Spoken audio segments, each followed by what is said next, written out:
Let's face it, we're all time poor, dealing with the rising cost of living, heavier traffic than ever before, longer commutes and smaller city streets. But if you want something to soothe the stress of daily life, you might look to one of the cars behind me. Small cars are efficient to run, fun to drive, and importantly, easy to park. So let's get to know our category-winning small cars from the 2024 Drive Car of the Year Awards. Small in stature but not in impact, the petite models that wowed the judges this year include our best urban car under $30,000, the Volkswagen Polo 85 TSI Life, a pint-sized hero that packs a value punch. Our best urban car under $50,000 is the Volkswagen Golf 110 TSI Life. We're shooting here with the R-Line grade. Judges felt the Volkswagen Golf represents what today's city-dwelling buyer wants and needs. Then there's our best small SUV under $50,000, the Hyundai Kona Hybrid Premium, a futuristic new arrival with economy and technology on its side. And finally, our best small SUV under $80,000, the Volvo XC40 B4 Ultimate, a drive favourite and a small SUV that's nearly impossible to beat. 2024 Drive Car of the Year, best small SUV under $50,000. Suze, to say that this is a hotly contested segment is something of an enormous understatement. You can of course see that the winner of this segment is the new Hyundai Kona. This is a pretty face, but it's a hell of a lot more than just a pretty face. That's right, it landed in late 2023, the all-new Kona, and it really made a splash. Obviously it looks fantastic, has a really impactful, very modern interior. We really like the premium hybrid grade because it combines all sorts of kit, a 360-degree camera, heated and ventilated front seats, you name it. But on top of that, it has a very frugal hybrid powertrain. So we saw as low as 4 litres per 100 kilometres in real-world fuel testing. So that's pretty impressive. And if you couple it with Hyundai's affordable servicing as well, this really makes sense for city dwellers, anyone, young families, you name it. So let's hop inside and see more about what we love about the Kona. So this is the Hyundai Kona, and I tell you what, we love a small car with storage. The great thing about the Kona is it's not that small in the cabin, it's actually really spacious, but on top of that, Hyundai's managed to squeeze in a whole bunch of practical, clever storage solutions, particularly in this center console here, which houses 2 cup holders, wireless smartphone charging tray, a tray in front of the passenger as well. On top of that, this is the hybrid premium grade, which we reckon is the pick of the bunch. Number one, you get that very economical hybrid powertrain, but as well, premium is right because you get plenty of premium touches, a Bose sound system, this really impressive sweeping screen, which is a little bit BMW-esque if you ask me, leather appointed seats with heating and ventilation, and lots of technology to boot, so a really impressive 360-degree camera. This feels like a futuristic car, it feels like a premium car as advertised, but importantly, the judges felt the Kona packs a lot into its small footprint. If you're looking for a small, value-packed vehicle, there's 2 things that you can't compromise on. 1 is interior space because it needs to be functional, and 2 is fuel efficiency. And the new Hyundai Kona Hybrid aces both of those. The interior really is TARDIS-like. There's so much space in here, despite the fact it's so compact on the outside, and Drive Car of the Year judges have used as little as 4.3 litres per 100 in testing. This is a genuinely efficient small SUV. Is the Volvo XC40 impossible to beat? Maybe. That would explain why it's won a category at Drive Car of the Year for 3 years running. And it's done it again for 2024, winning the best small SUV under $80,000. And it's no easy feat given buyers in this space expect more with every passing year. Trent, why do judges feel this car stays ahead of the curve? I think that's the point, ahead of the curve, Suze. The judges have recognised that this is still the best SUV in its category, and I think that is testament to the quality of the XC40 when it was first released, because this car's been around for a while.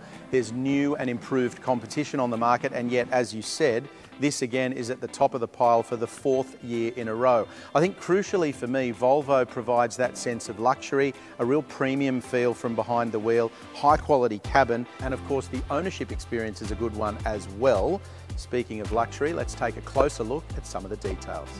The XC40 is a perky companion for your daily commute, brisk from a standstill and effortless at freeway speeds, with steering that's perfectly weighted for navigating small spaces. Small luxury SUVs are unequivocally an aspirational purchase. That means the buyer comes into it wanting the absolute most bang for their buck, and they don't want to have to skimp on anything. And small might be diminutive, but it definitely doesn't mean you miss out on anything with the Volvo XC40. In fact, none do it better than this vehicle in this segment. Now, why did the judges like this car so much? Well, there's multiple factors, and some of them start with the infotainment and the technology. That portrait orientation screen is really clever because you're used to looking at your mobile phone like that. You hold it up, and that is how you look at the screen. I think that's a really clever move from Volvo. The judges liked the way that it worked. It's not perfect. There is some integration there where you have to use Google Maps and things like that. So it's not absolutely perfect. However, it works particularly well once you get used to it. The rest of this cabin, though, is very luxurious, very quiet, beautifully appointed. There's a real sense of quality about any Volvo cabin. XC40, that's absolutely the case with this vehicle. 2024 Drive Car of the Year, best urban car under $30,000. Suze, somewhat unsurprisingly, as you can see before us, Volkswagen's Polo, still a really good thing. It is, and there's a few things judges loved about this car. For starters, obviously, it's affordable. It doesn't feel affordable. All the fit and finish in the cabin feels really premium, so you get good bang for buck on that front. To top it all off, it's really fun to drive, so it's really engaging. Obviously, it's easy to park, and despite its diminutive footprint, it's actually fairly spacious in the cabin. You've got a space-saver spare wheel and a fairly solid boot as well. So a really straightforward, easy buy for city dwellers who want a little bit more out of their affordable car. The little Polo is an eager companion on the road with a willing powertrain, responsive handling and crisp acceleration. The desires and expectations of the Australian new car buyer have grown, and so has the Volkswagen Polo, especially here inside the cabin. But this remains the pick as the best urban vehicle according to the Drive Car of the Year judges. Really strong value for money with the Volkswagen Polo, clever tech, digital driver's display, which you might not expect at this price point, and it's just built like a tank. I know we say this a lot with Volkswagen product, but this feels incredibly solid. When you thud the door closed, the windows are up, it's quiet, it's refined. This is incredibly good value for money, and the Drive Car of the Year judges loved the fact that you have to have an urban car, but you're really not missing out on anything if you buy a Volkswagen Polo. The best urban car under $50,000. I think it's safe to say this was one of the most heavily debated categories at the 2024 Drive Car of the Year Awards, as judges really tried to get to the heart of what today's urban buyer wants and what they need. And they landed on this car, the Volkswagen Golf. Trent, it's a familiar face for us. Why do we still love it? It is a familiar face, and I want you to picture something, Suze. You've had an urban car under $30,000. You're making the step up. You've got a better job, you're earning a bit more money, you've sold your car, you want something a little bit more premium. So what you actually want is the best car under $50,000. It needs to do everything. You're absolutely right about the debate and how hotly contested it was, because there are really good vehicles in this category in their own individual ways, really good electric vehicles or really good smaller SUVs, whatever it might be. But the reality is that the Golf, a little unsurprisingly again, is the best all-rounder. So you do feel like you're getting a lot for your money. Still a really stylish offering in this category, really high quality cabin and everything else that the Volkswagen experience gives you. Plus, it's still fun to drive. So you can have the best of both worlds. The judges loved this car. Let's take a closer look at some of the reasons why. Volkswagen is known for its on-road refinement, and the Golf is no exception, with compliant ride control, minimal noise, and a smooth delivery of power. Now, the Golf is by no means a new nameplate for Australian buyers, but why judges consistently like this car is because Volkswagen really knows how to deliver an affordable vehicle that doesn't feel cheap. That is really evident in the cabin of this car, where the touch points are incredibly premium. You've got this lovely chunky leather-wrapped steering wheel, all the gloss black accents. You've got all kinds of switchgear that feels really engaging and lovely to the touch. Really nice big screens that are eminently usable as well, which is really important.